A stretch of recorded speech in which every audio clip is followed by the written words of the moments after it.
Her her Mahadev Shambho Kashi Vishwanath. Namaste ji, namaste. Welcome to Courtroom by TLOI. So let's think about the 130th Constitutional Amendment Bill. Let us critically try to think because a question is sure to pop up in UPSC. UPSC really loves constitutional morality. And statement of objects and reason के अंदर अगर आप जाएंगे ना, but the 130th Constitutional Amendment Bill, it is not going to be the 130th Constitutional Amendment क्योंकि अभी तक 106 हुई है. तो अगर ये कभी पास अगर हुई, so it will be most likely either the 107th or the 108th amendment, provided that कि कुछ और pipeline में नहीं. The objective of this session is to make you think. We're going to be thinking, and this topic is relevant for GS2 mains, law optional, Delhi Judicial Services exam का general legal knowledge के paper में such topics usually are asked, but this is quite heavy on the UPSC side of things, and as you know that, well, questions exactly word to word to predict nahi kiye ja sakte, but you will need to develop an ability to think. So I'm trying to get you to think here instead of merely teaching about the topic as such. Now it says a minister who is facing allegation of serious criminal offences, arrested and detained in custody, may thwart or hinder the canons of constitutional morality and principles of good governance and eventually diminish the constitutional trust reposed by people in him. Now, this is a classic GS2 mains ka topic, by the way, and this is a classic law optional ka topic as well. Now, what do you mean? So, if this is the object and reasons, so this is pretty much the main reason as to why they want to do this amendment in the constitution. So, let us see. पहली बात तो prelims के लिए, किसी भी pre या किसी भी MCQ के पेपर के लिए, in view of the above, there is a need to amend the Articles 75, 164 and 239A. 239AA, of course, relates to Delhi, which was formed as a union territory by the 69th Amendment. Of course, this is a special case in which Delhi, of course, has a legislative assembly. Then you have 75 and then you have 164. And now we're going to see 75 basically. So 75 is going to get repeated at the state level in 164. Then that is going to get repeated in 239AA. I am just going to be focusing on 75. तो sir कह रहे हैं कि हमें ये amendment इसलिए करानी है कि देखिए लोगों का इतना भरोसा है. So we're going to start off with what is the constitution, as in why do we even have a constitution in the first place? Remember, I am not really interested in dictating an answer out to you and getting through with the topic. Why do we need कानून and the constitution basically, right?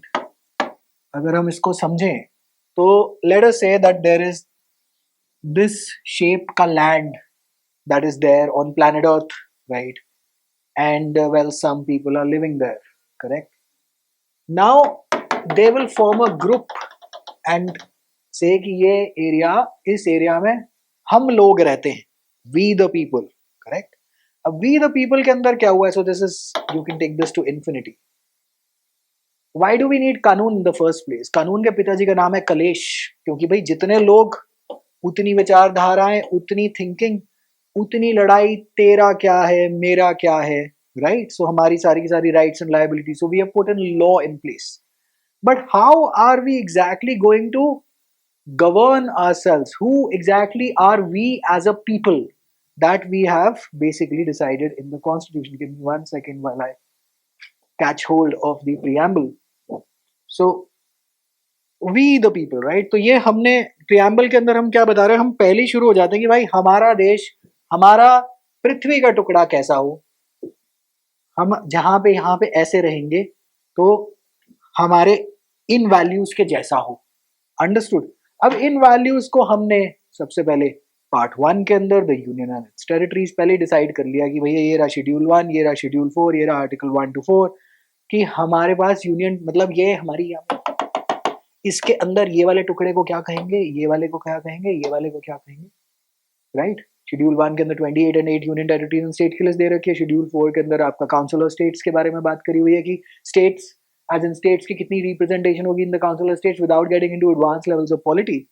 ये सब हमने एक किताब में रख दिया, उसका नाम है कॉन्स्टिट्यूशन, जिसके अंदर हमने टिल अबाउट आर्टिकल 51A, तो हमने पार्ट 2 में सिटीजनशिप करी, पार्ट 3 में फंडामेंटल राइट बता दिए, पार्ट 4 में डीपीएसपी बता दिया, 4A के अंदर फंडामेंटल ड्यूटीज बता दी, और पार्ट 5 में द यूनियन, और उसके फिर 5 चैप्टर बना दिए. और यूनियन में सबसे पहले हम शुरू हुए द एग्जीक्यूटिव में, जिनके सबसे पहली पोस्ट जो वहां पे आ रही है president, vice president, council of ministers, PM and attorney general. उसके अंदर एक आर्टिकल है 75, वो इस अमेंडमेंट के द्वारा हम अमेंड करना चाहते हैं। बट ये कॉन्स्टिट्यूशन के अंदर अब जब हमने सब कुछ ये सारा का सारा यहाँ पे बात लिख दी, तो उसके अंदर exactly like what exactly are we up to in the constitution, so that is we are going to be basically we are tackling out as to अब हम लोगों में से हमारा नेता कैसा हो, है ना, या हम लोग कानून कैसे बनाएंगे, what all do we keep in mind, DPSP, state क्या क्या नहीं कर पाएगा, state as defined in article 12 क्या क्या नहीं कर पाएगा, that is all given in part 3 fundamental rights, right. और उसके अंदर भी हमने उसमें क्वालिफिकेशंस लगा दी हैं in the sense fundamental rights absolute तो है नहीं आपके, उसके ऊपर रीजनेबल रिस्ट्रिक्शन लगी हुई, उस पर भी हम अमेंडमेंट पे अमेंडमेंट करते हुए चले आए हैं। और आज तक हमने ओवरऑल 105/106, क्योंकि 106 अभी इनफोर्स अभियान ही, तो वो सब हमने काम करा हुआ है, राइट। उसको हम चेंज करते गए हैं जैसे जैसे समय अनुसार हमें चीज लगी। तो इस किताब से नीचे सारे के सारे आपके कानून है, सीपीसी हो गई, कॉन्ट्रैक्ट एक्ट हो गया, सीआरपीसी हो गई, आईपीसी हो गया, limitation, you know, all of your laws basically. अब हम क्या कह रहे हैं, व्हाट इज कॉन्स्टिट्यूशनल मोरालिटी। अब इस किताब के अंदर तो देखिए सब कुछ फिट नहीं हो सकता, लेकिन हम इसकी आत्मा को जान सकते हैं। हम इसके, जैसे हम doctrine of pith and substance कहते हैं, चलो वो तो इंटरप्रिटेशन का एक टूल है हमारा कि भाई हड्डी में चेक करिए कौन है, ये तो मेकअप लगा के आ गया, आजकल जैसे लड़के लड़की बन जाते हैं, लड़की लड़का बन जाती है, तो वो कहता है इसके पिथ एंड सब्सटेंस में जाके चेक करो कि ये है कौन, राइट। तो कॉन्स्टिट्यूशनल मोरालिटी इज कि अगर आर्टिकल या even if it is not expressly mentioned in the constitution, what do we do in that situation as a people, understood. तो यहाँ पे जो हमने गवर्नेंस के लिए जो किताब जो बना रखी, जो बेसिकली एक ओवरऑल हमने सारे कानूनों के पिताजी का नाम, जिसके अंदर हमने बता दिया है कि यूनियन लेवल पे सरकार कैसे, स्टेट लेवल पे सरकार कैसे है, वो कॉन्स्टिट्यूशन में हमने दे दी, करेक्ट। और उसके हिसाब से हमने बाकी कानून बना दिए कि कलेश होगा तो हम इस हिसाब से गवर्न करेंगे, तुम आपस में मार पिटाई मत कर ले, क्योंकि नहीं तो लोग, तो आपको पता है कि अपनी, मतलब अभी तो ये हाल तब है जब साथ कुछ जाना नहीं है, अगर जाना होता तो पता नहीं हम लोग एक दूसरे का क्या करते, राइट। तो इतना ज्यादा कलेश है क्योंकि हम लोग कलेशी लोग हैं, कलेशी इन द सेंस हम लोग नहीं, हर जगह जहां इंसान है वहां कोई ना कोई कॉन्फ्लिक्ट है। Law is nothing but a conflict resolution mechanism regulated by its own procedures. तो ये बेसिकली आपका यहाँ पे, अब इस किताब के अंदर अगर कुछ मान लेते हैं, कुछ एक्सप्रेसली ना दिया हो, तो हम इसकी आत्मा जाके चेक करते हैं, व्हाट इज कॉन्स्टिट्यूशनल मोरालिटी। अब हमने वी द पीपल में आपस में लोग चुने थे कि तुम एक काम करो, तुम गवर्नेंस में जाओ, हम तुम्हारी बात मानेंगे और टैक्स कलेक्ट करके तुम्हें देंगे, करेक्ट। सो दैट इज आपका ये काम आ गया, हमने इनको बना दिया जी। Let us presume for our discussion sake without getting into very huge nitty-gritty details is कि अब आप हमारे मिनिस्टर बने। अब देखिए भैया, हमने तो आप पे बहुत ज्यादा भरोसा करा है, तभी तो अपने सर के ऊपर बिठा रहे हैं एक तरह से कि जो कहोगे मान लेंगे, लेकिन अगर कुछ उल्टा सीधा करा एज पर द कॉन्स्टिट्यूशन, तो आर्टिकल 32 मुझे अधिकार देता है कि अगर तुमने मेरा फंडामेंटल राइट वायलेट करा अंडर पार्ट 3, तो मैं सीधा सुप्रीम कोर्ट दौड़ू। रियल लाइफ में of course it's a very long procedure, but fundamental right तो फंडामेंटल राइट है, आर्टिकल 32, ठीक है जी, ओके। अब देखिए, what does the statement of object and reasons, the elected representatives, what does it say? The elected representatives represent hopes and aspirations of the people of India. It is expected that they rise above political interest and act only in the public interest and for the welfare of the people. Great work, यही मैंने आपको कहा है कि भाई इनके ऊपर तो हमने भरोसा करा है, we the people in the preamble, हमने इनके ऊपर भरोसा करा है कि तुम जाके गवर्नेंस करना, मैं अपना यहाँ काम करूंगा, मैं पूल इन करके तुम्हें टैक्स दूंगा, तो तुम कोई रफाल टैंक वगैरह खरीद लेना, हमारे को दुश्मनों से भी खतरा है। देखिए वैसे ह्यूमैनिटी इज ऑल वन, लेकिन हम आपस में सारा टाइम लड़ ही रहे हैं। Maybe it's over territory, maybe it's over ideology, maybe it's over religion, God only knows what we are up to, but we are up to something. To control all of this we have the entire ambit of laws, I would say, right? Okay, so it is expected that character and conduct of ministers holding office should be beyond any ray of suspicion कि भाई साहब आपको हमने अपने से ऊपर better, है ना, चुन के हमने आपको ऊपर भेजा था।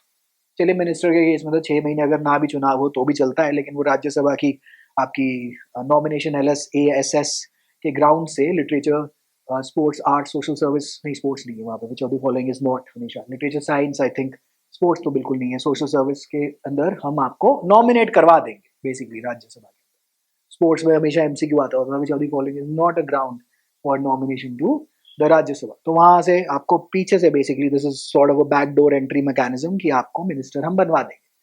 तो अब आपको मिनिस्टर बना दिया और अब आप ये हेरा फेरी कर रहे हो। On the same logic is a disqualification ground of office of profit कि भाई साहब आपको हमने यहाँ पे बिठाया, अब आप हमारा ही पैसा यूज करके अपनी मान लेते हैं कि इन्होंने बस सेवा यहाँ पे नेताजी ने डाल दी और उसका भी पैसा हम भरे, बस हमारे पैसे से आई है और अब हम उसकी एंट्री फीस फिर भरे, तो ये कैसे चलेगा? और उसका एक्चुअल प्रॉफिट तो आपको जा रहा है, so you using your office for profit. तो ऑफिस ऑफ प्रॉफिट का भी टेक्निकली स्पीकिंग यही फंडा है कि भाई this can not be done, right? तो बट बहुत अच्छी बात है ना? तो इंटेंट, पहला इंटेंट तो इनका बिल्कुल ठीक है, it is expected character and conduct of ministers holding the office should be beyond any, दूसरा भी कंडक्ट बहुत अच्छा है, लेकिन हमने इवैल्यूएट करना है, इसमें क्रिटिकल एनालिसिस करनी है और उसके लिए हमें सोचना आना चाहिए कि क्या हो सकता है इसके अंदर, क्या बदमाशी क्या हो सकती है, राइट? बिकॉज फेडरलिज्म में हमेशा यूनियन ज्यादा पावर चाहती है, स्टेट के पास कम पावर छोड़ना, मतलब आइडियल फेडरलिज्म में तो सब कुछ बिल्कुल एब्सोल्युटली परफेक्ट वर्क, लेकिन यहाँ पर हम तो वैसे भी our critics have called us as quasi federal, आरसीएम्स मतलब अनलेस एंड अनटिल से डबल इंजन सरकार, ट्रेन रेलगाड़ी तो वैसे ही हमारी फेडरलिज्म के अंदर बहुत ही मुश्किल से हम लोग चलाते हैं। तो वैसे भी क्रिटिक्स ने हमें क्वाजी फेडरल कहा हुआ है कि तुम पूरे फेडरल नहीं हो, लग रहे हो फेडरल, तुम पूरे फेडरल नहीं हो, यही कहा हुआ। ठीक है जी। A minister who is facing allegations of serious criminal offences arrested and detained in custody may thwart or hinder the canons of constitutional morality and principles of good governance. Constitutional morality यही है कि जी ऐसा है, इस constitution के अंदर तो पूरा तो कुछ नहीं दे रखा, लेकिन उसके हड्डी के अंदर जाके देखो कि चाहती क्या है, इस किताब के पीछे का इंटेंट क्या है, जिन्होंने बनाया था कॉन्स्टिट्यूशन असेंबली वगैरह वालों ने लिखा था और उसके बाद हमने सक्सेसिव अमेंडमेंट्स करी कि हम चाहते क्या है कि हम लोग कैसे जिए यहाँ पर, right? That is the essence of the constitution. अब हर चीज तो इसके अंदर हम नहीं लिख सकते, लेकिन हम डिड्यूस जरूर कर सकते हैं कि लोग क्या चाहते होंगे। तो क्या लोग चाहते होंगे कि उनके मिनिस्टर पे कोई चार्ज लगाओ, राइट? अब कोई चार्ज लगा है, उसके खिलाफ चार्जशीट फाइल होगी, मैजिस्ट्रेट कॉग्निजेंस वगैरह लेगा। कह रहे जी आप ऐसा चाहते हैं कि आपका मिनिस्टर ऐसा हो जिसपे कोई चार्ज लगाओ? इसीलिए हमने डिस्क्वालिफिकेशन की अपनी कंडीशंस लगा रखी हैं, आर्टिकल 100 ऑनवर्ड, वो सारी की सारी जो लिस्ट है 101, 102 etcetera. 10 schedule is of course a separate story all together. क्या हम ऐसा चाहेंगे कि हमारे मिनिस्टर के ऊपर कोई बदमाशी का कोई चार्ज हो? नहीं होगा ना। तो उसको बोले तो हम क्या करें, हम ये चाहेंगे नहीं, कॉन्स्टिट्यूशन में लिखा नहीं है कि ये जाए, तो वो कह रहा है अब लिखवा दो। इस अमेंडमेंट बिल के द्वारा हम कह रहे हैं कि लिखवा दे भाई इसके अंदर। और इसमें अभी तो खैर I think it should be, this bill should be with the joint parliamentary committee. इसके अंदर तो बहुत बदमाशी होने के चांस है और ये क्वेश्चन डायरेक्ट इनडायरेक्ट आपके पास आएगा ही आएगा घूम फिर के। यहाँ पे दिल्ली जुडिशियल सर्विसेज में तो जनरल लीगल नॉलेज के पेपर के अंदर डायरेक्ट आपसे पूछ सकते हैं detailing the bill, because it doesn't go any more advance in this. UPSC जीएस2 mains of course this become standard, and then law optional के अंदर अंडर द कॉन्स्टिट्यूशन तो पूरा का पूरा टॉपिक है ही। अच्छा, there is however no provision in the constitution, अगर कॉन्स्टिट्यूशन डला दो तो उसके अंदर प्रोविजन कैसे डलाएंगे? we'll amend 75, 164, 239 AA, correct? We are seeking to amend these articles ताकि ये लिख दिया जाए कि अगर मिनिस्टर साहब आपके ऊपर कोई चार्ज आया तो आपको जाना पड़ेगा with in a strict time frame. अब देखिए सुनने में तो बहुत अच्छा लगता है ना, सुनने में बहुत ही शानदार लगता है। तो शुक्र है इन्होंने कोई मतलब मेंबर ऑफ पार्लियामेंट या मेंबर ऑफ लेजिस्लेटिव असेंबली फिर इंक्लूड करा देते, बट खैर any which way will come to the criticism, right? Statement of objection reason से यूजुअली समझ में आ जाता है कि सरकार का मतलब इंटेंशन क्या है, और इंटरप्रिटेशन में the supreme court usually refers to this कि ये चाहते क्या थे जब ये कर रहे हैं। Now I am just going to be covering out 75 and then we go into criticism, right? In article 75 clause 5, a minister for any period of 30 consecutive days during holding the office as such is arrested and detained in custody on allegation of committing any offense. Acha, keyword is minister, not MP, not MLA. Under any law which is punishable in prison for a term which may extend to 5 years or more. So this is your standard MCQ if it ever pops up. shall be removed from his office by the president on the advice of the prime minister to be tendered by the 31st. तो ये तो वैसे भी pleasure of the president में होता ही था article 310 के अंदर. आर्टिकल 310 में प्लेजर ऑफ द प्रेसिडेंट बताया हुआ है, और यहाँ पे इन्हीं आर्टिकल्स में ये बोला हुआ है in this very range of articles कि the ministers are at the pleasure of the president including the PM, so that means they do not have a removal procedure. कल ही कोई भी प्रेसिडेंट फोन करके कह सकता है, मतलब प्रेसिडेंट फोन कर सकता है, ओए यू आर फायर्ड, राइट? ऐसा कैसे कहा जा सकता है? Correct.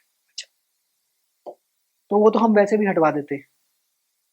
If the minister is at the pleasure of the president and the president is working on the aid and advice of the PM any which way, the PM can always say कि हटाओ उसको, इसके ऊपर तो जी charge. अच्छा, कह रहा है 5 years or more by the prime minister to be tendered by the 31st. ठीक है जी, okay. Is arrested and detained in custody. Great. So this is criticism number 1. ऐसे तो किसी पे भी कोई भी चार्ज लगा देंगे. यहाँ पे तो वेंडेटा वाले भी बहुत हैं. There are only 2 ways to build the tallest building in town. Either 1, you build the tallest building in town, या either 2, you destroy every other tallest building in town. है ना? पाकिस्तान वालों को देख लो भाई, जेट हम खुद गिराएंगे नहीं, है ना? इतने सारे तो मतलब हम काउंटर अटैक तो दे नहीं पाए, लेकिन ऑनलाइन हमने ऐसा हुआ मचवा दिया कि पूरी दुनिया को लग रहा है कि जी भाई साहब हम जीत गए, है ना? तो ये तो बदमाशी है. चाहे रियल लाइफ में कुछ और ही हुआ हो. ये तो शुक्र है वही हमारा एशिया कप का फाइनल अब लाइव चल रहा था, नहीं तो उसमें भी कह देते हम तो जीत गए, लेकिन हम तो जीते थे उस दिन. खैर, अब इसके अंदर तो भाई दिस इज क्रिटिसिज्म नंबर 1 कि प्रिजम्पशन ऑफ इनोसेंस कहाँ गई? लॉ के अंदर we presume that you are innocent till the time that you are proven guilty. भाई कोई कन्विक्शन तो आए, क्योंकि उससे पहले तो जी देखिए सुन क्या होता है. Let us just take a very basic procedure from BNSS/CRPC. FIR होगी, ठीक है जी. FIR के बाद इन्वेस्टिगेशन होगी, इन्वेस्टिगेशन के बाद चार्जशीट फाइल करी जाएगी, चार्जशीट के बाद पहला OTP मांगा जाता है. उस OTP का नाम है cognisance by the magistrate. Cognisance stage से आगे गए तो फ्रेमिंग ऑफ चार्ज होंगे. फ्रेमिंग ऑफ चार्ज पे ट्रायल शुरू होगा, ट्रायल पे प्रोसिक्यूशन एविडेंस आएगी. फिर एक स्टेज आता है, उसको कहते हैं 313 CRPC या 351 BNSS, और उसके बाद डिफेंस का एविडेंस आता है, और उसके बाद जजमेंट आती है. उसके बाद हम ये कहते हैं कि ये आदमी या तो निर्दोष है या गिल्टी है. आप मियर एलिगेशन, ऐसे तो सरकार जो भी खुद, मतलब खैर अपने ऑपोजिशन का मिनिस्टर तो कहीं बैठेगा, लेकिन जिससे भी कहीं से बदमाशी निकालनी हो, so called state under article 12, उस पे एक एलिगेशन लगवा दो, उसको कस्टडी में भिजवा दो, और 31st डे तक. भाई इतनी देर तो हर कोई कस्टडी में बैठ रहे हैं, हमारे केजरीवाल जी भी बैठ कर ही आए थे. इतनी देर में आपको आपकी गद्दी से जाना पड़ेगा. और मुसीबत ये है कि अगर ये आदमी ये जो यहाँ पर जो है, अगर PM या CM हुआ, भाई लीडर जा रहा है, तो फिर तो मतलब सरकार ने कॉन्फिडेंस ही लूज कर दिया. लेकिन वो तो आप कहते थे कि फ्लो टेस्ट कराओगे तो ही होगा. बुम्बई में कहा होगा, ये बुम्बई में सब कुछ कहा हुआ है प्रेसिडेंट रूल के बारे में. खैर, तो ये चलेगा कैसे जी? ये तो बदमाशी, मतलब the kind of vendetta that can be used. Specially देखिए यूनियन लेवल पे तो कोई प्रॉब्लम नहीं. मुझे लगता है यूनियन लेवल पे तो इन्होंने लॉलीपॉप छोड़ी है ताकि लोग इतनी ज्यादा आलोचना न कर दें. असली गेम तो 164 में है. मैं उसको स्क्रीनशॉट नहीं निकालती. भैया आपको किसी स्टेट गवर्नमेंट से बहुत ज्यादा प्रॉब्लम है, मुबारक हो, ये लगवा दो, और उसके बाद it is a constitutional mandate now, right? तो कॉन्स्टिट्यूशनल मोरालिटी तो ऑफ कोर्स ये है कि भाई हम लोग वही नहीं चाहते किसी मिनिस्टर के ऊपर कोई भी दाग वाग हो, बट वो दाग प्रूफ तो होने दो. अभी तो दाग प्रूफ हुआ नहीं. अभी तो सिर्फ चार्जशीट, सिर्फ इन्वेस्टिगेशन भी नहीं पूरी हो रही. आप कह रहे हैं जी सीधा अरेस्ट किया है उसको, और बस उसका टाइमर टिक टॉक शुरू हो गया है, उसको निकालो. ये तो बहुत बड़ी प्रॉब्लम कर देगा, है ना? और स्पेशली ये क्या होगा कि यूनियन लेवल पे तो इसमें कोई ज्यादा कोई दिक्कत मैं कभी देखता नहीं हूँ, क्योंकि यूनियन लेवल पे सब लोग अपनी अपनी कोठी, सब लोग अपनी अपनी सीटों के साथ साथ बहुत बढ़िया काम चलता है यूनियन लेवल में, क्योंकि सब लोग एक ही टीम के प्लेयर है मोस्टली. लेकिन जब union versus state, original jurisdiction supreme court article 131, जब वहां पे जब बातें जब आती है ना, ये तो आप लिटिगेशन बहुत ज्यादा बढ़ा देंगे. अगर ये अमेंडमेंट कभी पास हुई तो, वैसे अमेंडमेंट्स आर्टिकल 368 पार्ट 20 के अंदर वो बहुत ज्यादा स्पेशल मेजोरिटी, रैटिफिकेशन एक्सेट्रा, मतलब बहुत ज्यादा वहां पे नहीं हो पाती है, अमेंडमेंट्स पास नहीं होती इतनी आसानी से. But this can be a problem. तो you must write this in your answer so that you are able to demonstrate to the examiner. Of course, you have to reduce all of this information into a 10 marker or a 15 marker, correct?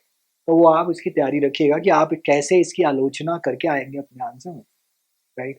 Provided further at the case of prime minister, अच्छा, provided the advice of PM, वो कह रहा है for the removal of such ministers not tender to the president, article 164 में ये CM बदल गया होगा और ये गवर्नर आ गया होगा. बाय द 31st डे ही shall cease to be a minister.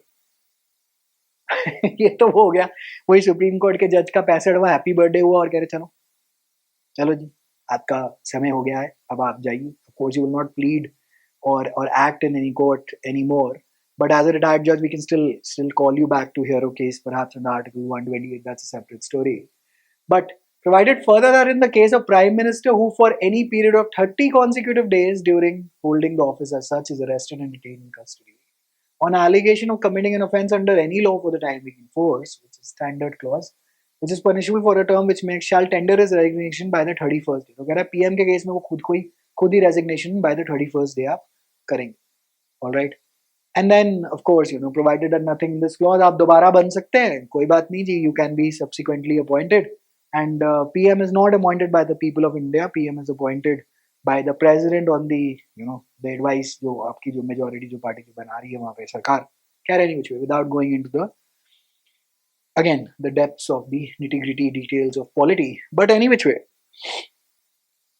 अब इसके बारे में बात आई थिंक कॉन्स्टिट्यूंट असेंबली के डिबेट्स में है, जिसके अंदर डॉक्टर बी आर अम्बेडकर को ये सुझाव दिया गया था और उन्होंने कहा था कि अगर हम इसको कॉन्स्टिट्यूशन में डालेंगे, भाई ये तो सरकार को तय करना है ना, if a tainted minister needs to continue or not, because people are watching. अगर हम इसको कॉन्स्टिट्यूशनल मैंडेट में डाल देंगे, isn't this you are technically speaking issuing a constitutional command, and the provision can be the avenue for misuse is insanely through the roof. I mean, isn't it the case that you are technically speaking, ये जो आपने जो article 50 के तहत executive और ये आपके I think article 50 में जुडिशरी और एग्जीक्यूटिव को अलग अलग रखने की कोशिश करी गई थी, राइट. मतलब basically we want executive, legislature and judiciary to operate quite freely in their own domains. आप तो ये मतलब यहाँ पे आप बहुत बड़ा क्लैश होने के चांसेस हैं, राइट. 239A में यही चीज दिल्ली पे लगा दी है और 164 में स्टेट लेवल पे और 75 पे यूनियन लेवल पे. This is the criticism that you must keep in mind. So if they ask you a question with reference to the 130th Constitutional Amendment Bill, and if they say anything on these lines that elucidate, critically evaluate में तो उल्टी बात लिख कर आनी है जो मैंने आपसे मेनली बात करी, the canons of constitutional morality and principles of good governance, आपको ये बता कर आना है, right.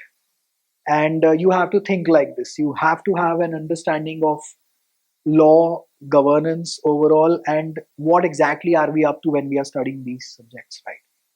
And I think I'll conclude my session here क्योंकि इससे ऊपर कोई YouTube पे lectures देखता नहीं. I think UPSC Janata may not know me. I mainly teach for judicial services exams and law basically, but law and governance overall. So yeah, if you want to study well the law optional or GS2 mains अगले साल करेंगे, इस साल कोई time नहीं, but the law optional we are starting out in about 2 weeks. But I'm going to be posting the Let's Think series on this very channel. I think I'll make it a point to post on one such issue which relates to polity, governance, law, basically at the grand scale, not at the procedural scale. Then we're going to be discussing it every Wednesday, right. Wishing you all the very best in your prep. If you need anything, please do leave me a comment and I'll try to help you out to the best of my ability. Wishing you all the very best. Always remember, the world was made up by people no smarter than you. If they could do it, you can too. Kindly please get to work if you are working with high level entrance exams such as UPSC or judicial services exams. Wishing you all the very best. Do take very good care of yourself. May God bless you. I'll see you next Wednesday. Right, take care. Bye.